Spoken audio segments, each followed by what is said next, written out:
For decades, she followed the rules. She upheld the crown without complaint. But the day Princess Anne discovered what the Queen truly wanted, hidden inside a sealed document, never meant for public eyes, everything shifted. What she read was not just a preference, it was a quiet rebellion against royal convention. And in that moment, Princess Anne faced a choice that would shake the monarchy to its core. Before we go deeper into what this really means for the royal family, make sure to subscribe so you don't miss a single update. The discovery did not come with ceremony or warning. It arrived in silence, tucked among routine estate papers that had passed through careful hands for decades, without drawing suspicion. There was nothing dramatic about the envelope itself, no royal insignia demanding urgency, no bold marking signaling consequence. And yet, as Princess Anne unfolded the contents, the atmosphere around her shifted with a weight she could not immediately explain. The words were unmistakable. They were deliberate.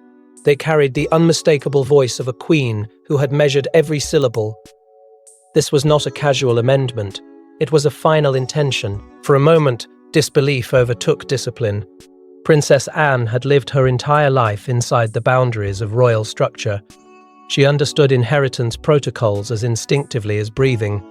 Titles flowed according to rank. Estates followed hierarchy. Assets were allocated through established channels that had survived wars, scandals, abdications, and public scrutiny. To challenge that structure was to challenge stability itself.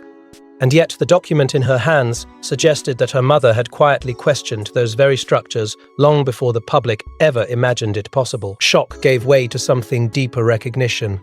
There were phrases within the Queen's wishes that hinted at reflection, perhaps even regret. Subtle lines that suggested she had observed fractures forming within the family, tensions that could not be solved by tradition alone. The Queen had not spoken these concerns openly. She had preserved unity above all else. But here, in private, she had acknowledged that unity might require change, and she had entrusted Anne with the responsibility of seeing that change through. The contradiction was undeniable. Certain inheritances were to be redirected. Certain protections extended to individuals who, under strict royal protocol, would never have been prioritized. It was not reckless. It was strategic, but strategy did not erase the risk. Honoring these wishes would mean confronting expectations embedded over centuries. It would mean inviting scrutiny from within the palace walls and beyond them. It would mean standing firm while others questioned whether loyalty to a mother outweighed loyalty to an institution. Anne felt the tension settle in her chest, like a verdict waiting to be delivered. She could ignore the document, interpret it narrowly, protect tradition, and avoid conflict. No one would publicly challenge her. No one would ever know the full truth. Or she could carry out her mother's final vision exactly as written, knowing it would disrupt comfort and provoke resistance. The weight of that decision was not abstract. It was deeply personal. This was not merely about property or prestige. It was about trust. And beneath that trust lingered the unspoken awareness that others in the family might see this as overreach, that whispers would begin, that alliances could shift, that the calm surface of royal unity might crack under pressure. For the first time, Princess Anne was not simply upholding the crown. She was standing at the edge of redefining it. And as the magnitude of that reality settled over her, one question rose above the rest. But what exactly were those secret wishes, and why would they demand such a radical break from royal tradition? The Queen ruled with composure, discipline, and unwavering devotion to duty. Yet behind palace walls, her private thoughts told a different story, one that suggested she had been quietly reconsidering the future of royal inheritance for years. When Princess Anne read her mother's final wishes, she realized this was not impulsive. It was intentional, strategic, and possibly revolutionary. The document did not read like a last-minute adjustment. It read like the culmination of long observation. Every sentence carried restraint, but beneath that restraint lay unmistakable concern. The Queen had spent a lifetime defending tradition, protecting hierarchy, and shielding the monarchy from instability. And yet here, in the privacy of her own directive, she acknowledged something that had likely troubled her for years. The system, while strong, was not flawless. It preserved order, yes, but it sometimes overlooked fairness. It safeguarded rank but occasionally neglected vulnerability. There were subtle lines that suggested dissatisfaction with how inheritance had historically flowed through rigid channels. Not anger, not rebellion, but a quiet recognition that circumstances had changed while rules had not. The Queen had seen how certain family members carried burdens without corresponding protection. She had witnessed loyalties tested and sacrifices made quietly without reward. And within her words was a clear intention to correct what she could before it was too late. It was as if she had decided that legacy meant more than continuity, it meant accountability. Most striking was the tone. It was personal, not the language of a sovereign addressing an institution, but of a mother addressing a daughter. There were phrases that hinted at foresight, almost as if she anticipated the friction her wishes might ignite. She acknowledged the possibility of disagreement. She anticipated whispers of impropriety, yet she remained firm. The inheritance adjustments were deliberate, redirecting certain estates and protections toward individuals who, under conventional expectation, would not have been prioritized. It was not a dismantling of hierarchy, but it was a recalibration of it, a subtle shift that would ripple loudly. Princess Anne felt the weight of that recalibration immediately. This was not a matter of preference. It was a directive crafted with clarity and purpose. The Queen had not entrusted this responsibility lightly. There were others she could have named, others with titles, proximity to power, or broader public visibility. But she had chosen Anne. That choice alone spoke volumes. It implied trust not only in Anne's loyalty, but in her resilience, in her ability to withstand criticism, in her willingness to endure isolation if necessary. And beneath all of it lay the moral burden, because to honor these wishes was to stand between tradition and transformation. It meant absorbing the backlash that might follow. It meant defending a decision that could be misinterpreted as favoritism or ambition. Yet Anne understood something deeper in her mother's words. This was not about rewarding one branch of the family over another. It was about protecting stability by addressing quiet fractures before they widened. The Queen had been naive. She knew tension would surface after her passing. She knew the monarchy's unity would be tested. In many ways, this inheritance shift was preemptive, an attempt to prevent future resentment from festering beneath ceremonial smiles. And now that foresight rested squarely on Anne's shoulders. The trust placed in her was both an honor and a challenge, because the more she reflected on her mother's intentions, the clearer it became that this decision would not unfold gently, and that burden would soon collide with a system designed to resist change at all costs. The British monarchy is built on ritual, on precedent, on invisible rules that rarely bend, let alone break. For Princess Anne to act on the Queen's hidden wishes would mean confronting traditions that date back generations. Some of those traditions protect power, others protect pride. And dismantling even one could trigger consequences no one was prepared for. Royal inheritance has never been casual. It is structured, tiered, and reinforced by centuries of expectation. Titles move through bloodlines with mathematical precision. Estates follow hierarchy.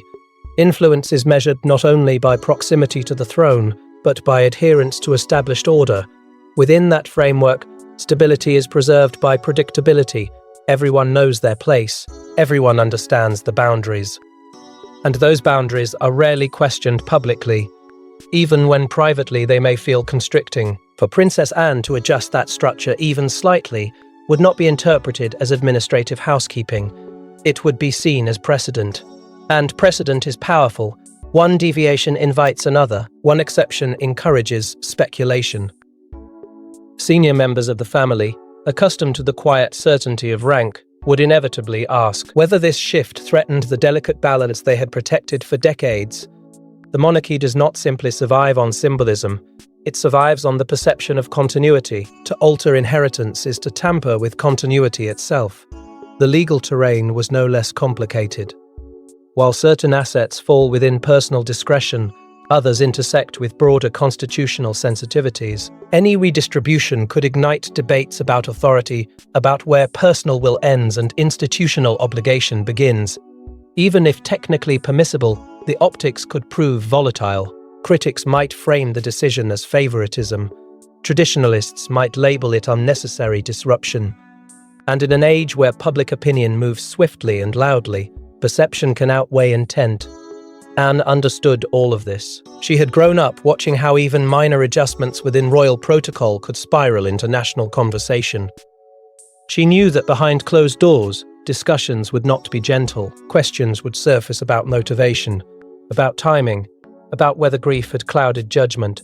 Some might argue that honouring the Queen's wishes should not come at the expense of institutional stability. Others might suggest that preserving the crown sometimes requires suppressing personal sentiment.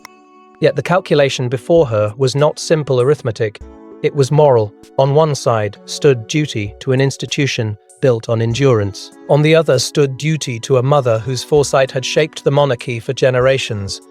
Anne weighed the risk not as a politician but as a guardian of legacy. She knew resistance would not always be loud. It might begin with subtle hesitation, with polite delays, with strategic reinterpretations of what the Queen had intended. Opposition does not always arrive with confrontation. Sometimes it arrives cloaked in concern. And beneath the formal language of tradition lay something more fragile: pride. Inheritance decisions carry emotional undercurrents. They affirm value. They reinforce belonging. A shift, even one made with careful reasoning, could be perceived as a quiet demotion by those who expected continuity. That perception alone could alter family dynamics in ways no legal clause could predict. The stakes were therefore not confined to property or prestige. They extended to unity, to trust, to the unseen agreements that hold a dynasty together. Anne could already sense the atmosphere tightening, conversations shortening, eyes assessing. The Queen had anticipated turbulence, but anticipation did not soften impact. As Anne prepared herself for the inevitable response, it became clear that tradition would not yield without friction. Resistance, in fact, was already beginning to form quietly, strategically, and closer than Anne realized. Not everyone welcomed the Queen's secret wishes. When whispers of Anne's intentions reached certain ears, conversations shifted from mourning to maneuvering. Power was at stake, prestige was on the line. And suddenly, Princess Anne found herself facing subtle opposition from those who believed tradition was not hers to challenge. The resistance did not erupt publicly. It began in hushed exchanges, in carefully worded concerns framed as protection of the crown. Senior royals, seasoned in the art of diplomacy, questioned whether now was the appropriate moment for structural change. Grief, they suggested, required unity, not recalibration. But beneath those measured tones lay unmistakable anxiety. Inheritance defines more than assets. It reinforces status. To alter it, even slightly, was to unset tall expectations that had long been taken for granted. Closed-door discussions multiplied. Legal advisors were consulted. Interpretations of authority were dissected line by line. Some argued that while the Queen's wishes deserved respect, implementation required consensus. Others implied that Anne's role was custodial, not transformative. Authority, they hinted, did not extend to rewriting patterns embedded over centuries. The language remained polite, but the implication was sharp. Tradition must not bend to personal interpretation. For Anne, the shift in atmosphere was immediate. Conversations grew guarded. Familiar voices carried new distance. Even within her own circle, she sensed hesitation. Siblings who once stood in unquestioned solidarity now weighed implications with visible caution. No accusations were spoken outright, yet the tension felt unmistakable. The debate was no longer theoretical. It had become personal. Was she honoring her mother's foresight or destabilizing the monarchy at a vulnerable moment? The argument about precedent grew louder behind palace walls. If one inheritance could be adjusted, what prevented future revisions? Would this embolden others to challenge established structures? Some feared a slippery slope, a quiet erosion of discipline that had preserved the monarchy through crisis after crisis. The institution thrived on predictability. Anne's contemplated action introduced uncertainty, and uncertainty is something the Crown has historically avoided at all costs. Isolation settled in gradually. Anne was accustomed to standing firm, but this resistance felt different. It was not external criticism from tabloids or political commentators. It was internal scrutiny from those who shared her bloodline. She understood their fears. she respect at their caution. Yet she also recognized that hesitation could morph into avoidance, and avoidance could betray the very intention her mother had so carefully crafted. The pressure mounted in silence, in pauses that lingered too long, in advice offered with underlying warning. At the heart of the conflict lay a brutal contrast: loyalty to a mother who had entrusted her with a deliberate vision, versus loyalty to an institution that demanded preservation above disruption. Both loyalties were sacred, both carried consequence, and the fear of fracture loomed large. A divided monarchy is vulnerable, a divided family is weaker still. Some worried that once disagreement became visible, reconciliation might not come easily. But Anne's resolve did not crumble under scrutiny. If anything, the resistance clarified her position. She had not sought controversy. She had not pursued change for recognition. The Queen's words were precise. They anticipated discomfort. They required courage. And as opposition gathered quietly around her, Anne understood that retreat would not restore calm. It would merely delay confrontation. The monarchy had weathered storms before, but this storm was internal, intimate, and charged with emotion. As pressure intensified and alliances shifted subtly, Anne stood at a crossroads where compromise might protect peace but betray intention. And the deeper the resistance grew, the clearer her conviction became. Yet the more pressure she faced, the more resolute she became, because this was no longer about politics. Before she was a princess, she was a daughter. And before the crown demanded loyalty, her mother had earned it. Princess Anne's decision was not driven by ambition or rebellion. It was driven by something far more intimate, a promise, one that may have been spoken quietly in the Queen's final days. A promise that now required courage few others possessed. Long before inheritance debates and constitutional whispers, there had been a bond forged, not in ceremony, but in discipline and mutual understanding. Anne had grown up watching her mother carry the unbearable weight of monarchy without visible strain. She had witnessed the sacrifices behind the composure, the compromises hidden beneath diplomacy. Their relationship was not defined by public displays of affection, but by respect, quiet, unwavering, and deeply rooted. That respect carried history. It carried trust. And in the Queen's final reflections, it carried expectation. There were rumors of a private conversation, one that never appeared in official records. It was said that in those final days, when formalities faded and titles softened, the Queen spoke not as sovereign but as mother. She did not issue commands. She expressed concern. She spoke of fairness, of stability, of protecting those who had carried burdens silently. And she looked to Anne not because of rank, but because of strength. The inheritance shift was not presented as disruption. It was framed as safeguarding the future from unseen fractures.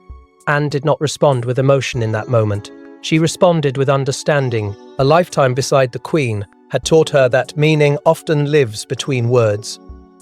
The directive was not simply legal, it was moral. It was a request to act when others might hesitate, to stand firm when comfort would tempt retreat. That understanding did not come with applause. It came with solitude. Carrying such a promise is isolating. There is no shared applause for controversial integrity. There are no easy conversations when tradition is questioned. Anne knew that she stepped forward. Interpretations would multiply. Some would frame her as defiant. Others would question her motives. Even within the family, misreading was inevitable. Yet beneath the anxiety lay clarity. She was not choosing sides in a political contest. She was honoring a final expression of foresight from someone who had navigated history with unparalleled steadiness. The loneliness intensified as resistance gathered. There were moments when doubt flickered, brief, human, unavoidable. Was she overestimating the Queen's intent? Was she underestimating the consequences? But each time uncertainty surfaced, she returned to the memory of that quiet trust. The Queen had anticipated discomfort. She had weighed alternatives. She had chosen Anne deliberately. That choice carried meaning no external pressure could dilute. In accepting this responsibility, Anne also accepted fallout. She understood that unity might strain before it strengthened. She knew public opinion could fracture. She recognized that some relationships might cool before they recalibrated. Yet moral clarity does not always align with comfort. Sometimes it demands endurance. This was not a quest for validation. It was an act of fidelity to a mother's insight and to a monarchy's long-term resilience. Anne's silence during the mounting debate was not hesitation. It was preparation. She was measuring timing, anticipating resistance, ensuring that when she moved, it would be decisive. And once that internal decision solidified, hesitation vanished. The promise no longer lingered as contemplation. It transformed into resolve.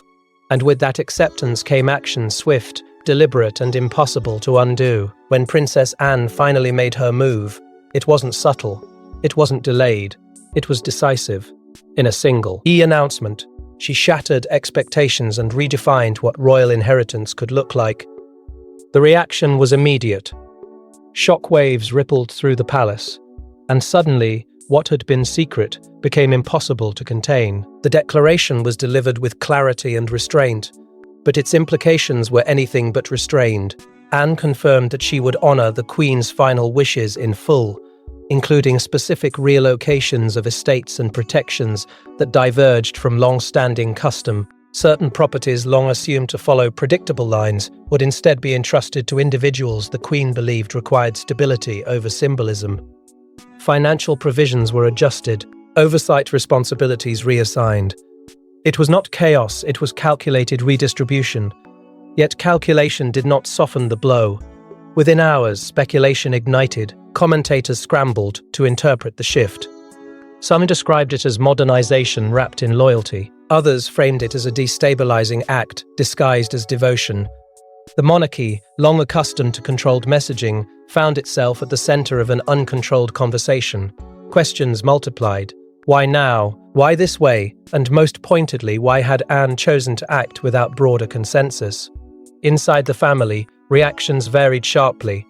A few offered guarded support, acknowledging the Queen's right to shape her legacy. Others expressed visible unease.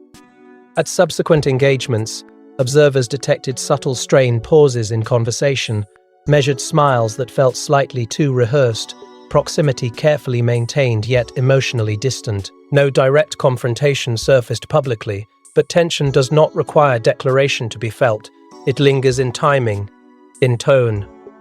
In the spaces between words, critics were swift and unapologetic. They warned that altering inheritance patterns could set a dangerous precedent. That stability depends not only on intention, but on consistency. Some accused Anne of overstepping, arguing that preserving institutional continuity should have outweighed personal interpretation. They painted the move as bold, but reckless, courageous, yet imprudent. The debate was no longer confined to palace corridors. It had erupted into national discourse, yet support surged just as forcefully. Many saw integrity where others saw disruption. They viewed Anne's action as proof that loyalty can coexist with evolution. That honoring a monarch's final foresight required bravery, not blind adherence to ritual. Younger generations, in particular, responded with interest rather than alarm. They questioned whether tradition must remain immovable to remain meaningful. For them, Anne's decision signaled adaptability rather than instability. The media storm intensified daily. Headlines amplified division. Analysts dissected every clause of the announcement. Legal experts weighed constitutional implications. Royal watchers revisited past precedents, searching for comparison. But this situation felt singular. It carried emotional gravity beyond technical adjustment. It represented a daughter fulfilling a promise and a princess confronting an institution. Through it all, Anne remained composed. She did not retreat from scrutiny, nor did she escalate defensiveness. Her position was firm. The Queen's wishes were deliberate, thoughtful, and designed to safeguard the monarchy's long-term cohesion. Whether critics agreed or not, did not alter the legitimacy of that trust. What began as a private directive had become a defining moment. The monarchy had survived wars, abdications, and scandal, but internal recalibration carried its own intensity. And as debates grew louder and reactions sharpened, one reality became undeniable. This decision had shifted something fundamental. The inheritance had changed, but so had the atmosphere surrounding the crown. But the public response would prove just as powerful and just as unpredictable. The monarchy has always depended on public confidence. But when tradition collides with transparency, opinions fracture. Across the nation and beyond, debate erupted. Was Princess Anne preserving her mother's legacy or rewriting it? Was this bravery or betrayal? The crown had survived wars and scandals before, but this felt different. The response was immediate and deeply divided. For many, Anne's decision symbolized courage, wrapped in loyalty. Supporters argued that honoring the Queen's carefully considered wishes demonstrated strength, not recklessness. They saw a monarchy willing to evolve without surrendering its core identity. To them, this was not rebellion against tradition, but refinement of it. A necessary adjustment in an era where fairness resonates louder than blind adherence to hierarchy. But critics were equally vocal. They warned that even measured deviation could erode the predictability that gives monarchy its authority. Stability, they argued, depends on unwavering structure. If inheritance could be recalibrated once, what would prevent future reinterpretations? For traditionalists, the crown's endurance lay precisely in its resistance to impulsive change. Anne's move, no matter how principled, introduced uncertainty into a system built on continuity. Media narratives amplified the polarization. Headlines framed Anne alternately as reformist pioneer and institutional disruptor. Panel discussions dissected motive and concept. Nine's analysts questioned whether she had acted too swiftly, whether consultation might have softened backlash. Others praised the decisiveness, suggesting hesitation would have diluted integrity. The storyline evolved daily, each interpretation fueling the next wave of commentary. Generational perspectives diverged sharply. Younger audiences responded with curiosity and, in many cases, approval. They questioned why tradition must remain static to remain meaningful. To them, the monarchy's survival depends on adaptability. If the Queen herself had anticipated change, then Anne's action seemed less radical and more responsible. Meanwhile, older observers expressed concern that symbolism could be compromised by experimentation. The divide was not merely political, it was philosophical. International attention intensified the scrutiny. Commentators abroad analyzed the implications for constitutional monarchies worldwide. Some viewed the move as evidence of flexibility within rigid systems. Others speculated whether it signaled vulnerability beneath ceremonial confidence. The story transcended borders, becoming a case study in how legacy institutions navigate internal recalibration under public gaze. At the heart of the debate lay a deeper question.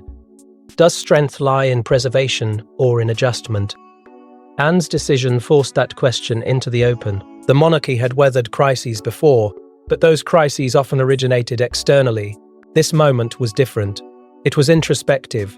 It asked whether loyalty to tradition must sometimes yield to foresight. As discussions intensified, something subtle began to shift. The conversation was no longer solely about property or privilege. It was about trust in the Queen's judgment, trust in Anne's execution, trust in the institution's ability to withstand self-examination. The monarchy's image, once anchored firmly in continuity, now hovered between resilience and reinvention. Public opinion ebbed and surged unpredictably. Each new commentary ignited debate. Each new analysis reshaped perception. Supporters grew more vocal, critics more entrenched. And through it all, Anne remained composed, allowing the storm to unfold without visible retreat. Yet beneath the noise, an undercurrent lingered, an awareness that perhaps not every detail of the Queen's directive had been fully understood, that perhaps the narrative driving division was incomplete. As debate intensified, one final revelation emerged, one that reframed everything. Just when the storm seemed at its peak, another discovery surfaced, a clause within the Queen's wishes that few had noticed at first. It changed the interpretation, it clarified intent, and it revealed that Princess Anne's controversial decision may have been part of a much larger vision all along. A vision designed not to divide the monarchy, but to protect it. The clause had been embedded carefully within the broader directive, almost understated in tone, yet unmistakable in authority. It reaffirmed that the Queen's adjustments were not impulsive responses to temporary tensions, but premeditated safeguards crafted after years of quiet evaluation. More importantly, it granted Anne discretionary authority to act in preservation of institutional harmony, language that subtly fortified her position against claims of overreach. What critics had framed as personal interpretation now appeared grounded in explicit permission. Even more striking was the foresight woven into the wording. The Queen acknowledged in measured phrases that resistance might follow implementation. She anticipated disagreement. She understood the emotional volatility that inheritance decisions could ignite, yet rather than cautioning restraint, she emphasized steadiness. The message was clear.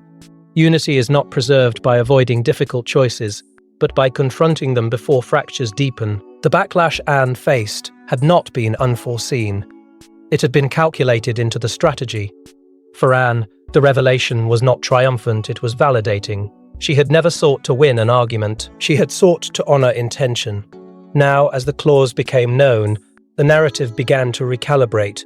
Those who questioned her authority reconsidered their assumptions.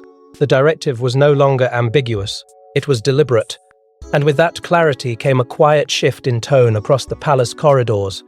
Family dynamics adjusted subtly. Conversations grew less guarded. Skepticism softened into reluctant acknowledgement. While not every doubt vanished, the realization that the Queen had anticipated turbulence refrained the debate. This had never been about undermining tradition. It had been about reinforcing it by correcting vulnerabilities before they expanded. The inheritance changes were no longer perceived solely as deviation. They were viewed as reinforcement through recalibration. Public discourse evolved as well. Analysts revisited their earlier critiques. Supporters felt affirmed. Even critics conceded that the Queen's foresight added dimension to what had initiated. Ally appeared abrupt. The monarchy's image, briefly suspended between stability and disruption, settled into something more complex, an institution capable of introspection without collapse. Anne did not celebrate the revelation. She absorbed it with the same composure that had defined her throughout the ordeal. The clause did not erase tension, but it transformed its meaning.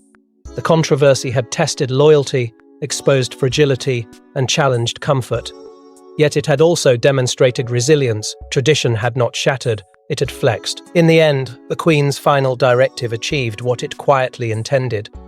It forced the monarchy to confront questions it might otherwise have postponed. It compelled adaptation without surrender. And it entrusted a daughter not merely with assets but with stewardship of evolution. Legacy, it turns out, is not preserved by freezing it in time. It is preserved by strengthening it against the future. And in honoring her mother's final vision, Princess Anne may not have broken tradition. After all, she may have written the future of the crown itself. Please don't forget to like and subscribe, and we will see you in next one.